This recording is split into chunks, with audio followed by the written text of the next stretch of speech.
شروع نہیں کیا ہے کہ ہمیں کرونا ویکسین لینی ہے اور کہاں سے لینی ہے, کون اللہ کا بندہ ہمیں دے گا, کون ہم سے جو ہے وہ فری میں, کیونکہ آپ کو پتہ ہے کہ پاکستان میں ہم اللہ کا بہت احسان ہے, ہم سارے کام مفت میں کرواتے ہیں.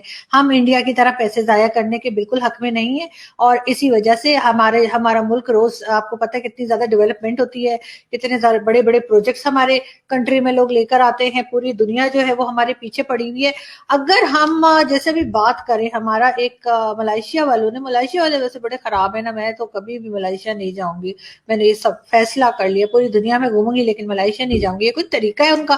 انہوں نے ہمارا جو پلین گیا تھا وہاں پہ بیچارہ ان کے پیسنجرز کو لینے کے لیے, وہ انہوں نے وہیں پہ گراؤنڈ کر لیا اور کہتے جی آپ نے پیمنٹ نہیں کی ہے. تو ایسی کون سی بڑی بات ہو گئی بھائی, ہم نے تو بہت لوگوں کی پیمنٹ نہیں کی ہے, آپ کوئی پہلے نہ آپ آخری ہیں. تو آپ دوسروں سے سبق سیکھیں, ہر بندہ تو اس طرح نہیں کرتا کہ وہ ہمارا پلین پکڑ لے اور یہ وہ. اب مجھے سمجھ آیا کہ عمران خان صاحب جو ہیں وہ ملائیشیا کانفرنس میں کیوں نہیں گئے تھے. دیکھیں پرائم منسٹر وہاں جاتے اور وہاں پہ وہ جو پلین تھا اس کو وہ گراؤنڈ کر لیتے اور پھر آنے نہیں دیتے, عمران خان صاحب کو وہیں بٹھا لیتے چلغوزے کھانے کے لیے. چلغوزے سے مجھے یاد ہے, مجھے نہیں پتا ہندی میں چلغوزے کو کیا کہتے ہیں, اور لیکن یہ ہے کہ اتنے مہنگے ہیں نا چلغوزے کہ ہم نے تو اس پورے سیزن میں ہاتھ بھی نہیں لگائے, ایک نظر دیکھا تک نہیں ہے ڈرائی فروٹس میں کہ چلغوزے نام کی بھی کوئی چیز ہوتی ہے. ویسے آپ لوگ مجھے بتائیے کہ چلغوزے کو کیا کہتے ہیں؟ وہ اتنے اتنے سے ہوتے ہیں نا, ان کو چھل کے بڑی مشکل سے کھانے کو ملتے ہیں لیکن بڑے مزے کے ہوتے ہیں. تو خیر میں کہاں سے کہاں نکل گئی. میں آپ لوگوں کو یہ بتا رہی تھی کہ عمران خان صاحب اسی وجہ سے جو ہے نا وہ وہاں کی جو ملائیشیا کی کانفرنس تھی اس میں نہیں گئے, اور انہوں نے کہا کہ نہیں جی میں تو نہیں جا رہا, اس لیے کہ یہ تو عجیب ہی لوگ ہیں, مطلب وہ پیسنجر بھی رکھ لیتے ہیں اور وہ جہاز بھی رکھ لیتے ہیں اور پھر وہ آنے بھی نہیں دیتے ہیں.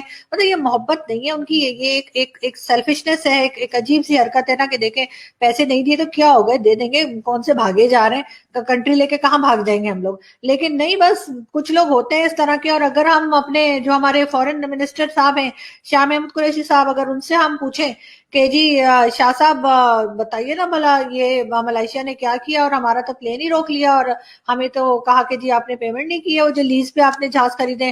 تو وہ آگے سے پتہ کیا جواب دیتے ہیں, وہ کہتے ہیں بھارت پورے خطے میں اکیلا ہو رہا ہے, بھارت پوری دنیا میں اکیلا ہو رہا ہے. ارے شاہ صاحب ہم نے آپ سے پوچھا ہے پلین کا, آپ ہمیں یہ بتا رہے ہیں کہ بھارت تنہا ہو رہا ہے دنیا میں, بھارت پورے دنیا میں بھارت کو کوئی پوچھ نہیں رہا. تو اچھی بات ہے نا, ہم تو خود چاہتے ہیں کہ ہمیں بھی کوئی نہ پوچھے, اس لیے کہ ہمیں تو پوچھ کے دماغ کھایا ہوا ہے. آئی ایم ایف نے بھی اور دوسرے ورلڈ بینک اور جس سے بھی ہم نے پیسے اٹھائے ہیں اس چیز سے تو بھارت بچا ہوا ہے, اسی لیے بھارت نے کسی سے پیسے ہی نہیں لیے. عجیب قسم کے لوگ ہیں, پتہ نہیں گزارا کیسے کرتے ہیں لوگ بغیر پیسے مانگے. ہمیں تو مطلب ہم تو تصور بھی نہیں کر سکتے کہ ہم کسی سے مانگے بغیر جو ہے وہ اپنا کنٹری کو چلا سکتے ہیں. اور یہ بھارت کے لوگ پتہ نہیں کیا لکڑیاں کھاتے ہیں کہ کیا کھاتے ہیں, ہوا کھاتے ہیں, کہ یہ لوگ مطلب ان کی گورنمنٹ جو ہے وہ کوئی خاص ایسا لون پکڑتی ہی نہیں ہے کہ کوئی کنٹری ان کے پیچھے پڑے, اسی وجہ سے تو اکیلے ہو رہے ہیں. اب دیکھیے گا بالکل بھارت جو ہے نا تنہا ہو جائے گا پورے ورلڈ میں, کوئی اس کو نہیں پوچھے گا, سارے کے سارے پاکستان کے پیچھے ہی لگے رہیں گے. لاؤ ہمارے پیسے نکالو, سعودی عرب کہے گا پیسے نکالو, قطر کہے گا پیسے نکالو, چائنا کہے گا یا اللہ چائنا تو نہ ہی کہے تو اچھا ہے, چائنا نے کہا نا تو ہم سب کی آنکھیں یوں چھوٹی چھوٹی کرنی پڑیں گی ہمیں, اور ناکیں بھی ایسے, آپ کو پتا ہے نا چھوٹی چھوٹی ناک ہوتی ہے ان کی, چھوٹی چھوٹی آئیز ہوتی ہیں, تو ہمیں تو پھر چائنیز ہی بننا پڑ جائے گا. اس لیے کہ کہیں چائنا نے پیسے مانگ لیے تو بس سمجھو جی بھی لینے کے دینے پڑ جائیں گے. وہ جو بخشی سر کہتے ہیں نا, بڑے مزے کا لگتا ہے مجھے جب وہ کہتے ہیں نا لینے کے دینے پڑ گئے.